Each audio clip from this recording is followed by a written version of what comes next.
Once upon a time, there lived two monks in a hut on a mountain. One of them was a senior monk and another was a junior monk. Both the monks lived peacefully in their hut and practiced meditation. When they were hungry, both of them used to take alms in a nearby village. Once both the monks made up their mind to go on pilgrimage.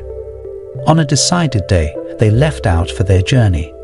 In those days, there were not many advanced transportation systems, so both of them set out for the pilgrimage on foot. A few days after they left, there were a lot of rain and storm in the region. The storm was so strong that the roof of the hut was blown away and the hut got destroyed. Only a small corner of the hut remained intact. After 14 days, when both of the monks returned after completing their pilgrimage, they found that their hut was destroyed and the roof of the hut was blown off. Seeing this cottage destroyed, the young monk became very sad and he started cursing God for destroying his hut. And he said, "O Lord, what wrong we have done to you? We only had one hut as our shelter and you broke that too. You are so cruel. Now where will we sleep and where will we meditate?" It in this way, the young monk was cursing God and was feeling sad. Just then he looked at his fellow old monk. He was hoping him to be sad too. But he was surprised to see the other monk, his fellow senior monk, thanking the God with folded hands and saying, "O Lord, you are so kind. You care a lot for us." He was filled with gratitude and was being thankful. Seeing this, the young monk asked his fellow senior monk, "What are you saying? Our hut has been destroyed and you are thanking God. What are you doing?" The old monk smiled and said, "My friend, I'm telling the truth. See, our hut was destroyed by the storm, but a small corner of our hut is still intact. God saved this small part of our hut from being destroyed by the heavy storm. Look how much God takes care of us.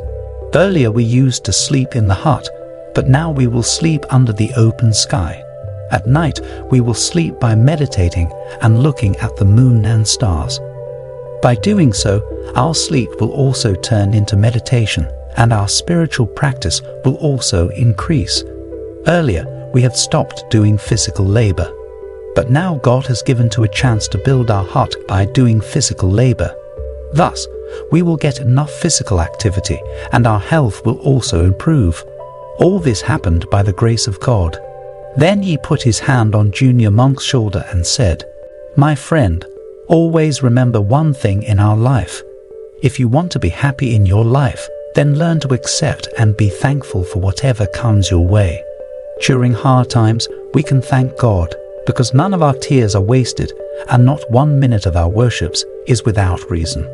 If we see in our lives, we can apply the lessons of this story to our lives in several ways. Firstly, we can learn to cultivate gratitude and acceptance in our lives, especially during difficult times. By focusing on what we have rather than what we lack, we can find opportunities for growth and transformation even in challenging situations. Secondly, we can learn to see setbacks and failures as opportunities for learning and growth. Just as the senior monk in the story saw the destruction of the hut as an opportunity to do physical labor and improve his health, we can learn to see setbacks and failures as opportunities to develop new skills, gain new experiences, and build resilience. Finally, we can remember that no matter what happens in our lives, we are not alone. Whether we believe in God or not, we can find comfort and strength in the support of our friends, family, and community. By cultivating a sense of connection and belonging, we can weather the storms of life with greater ease and grace.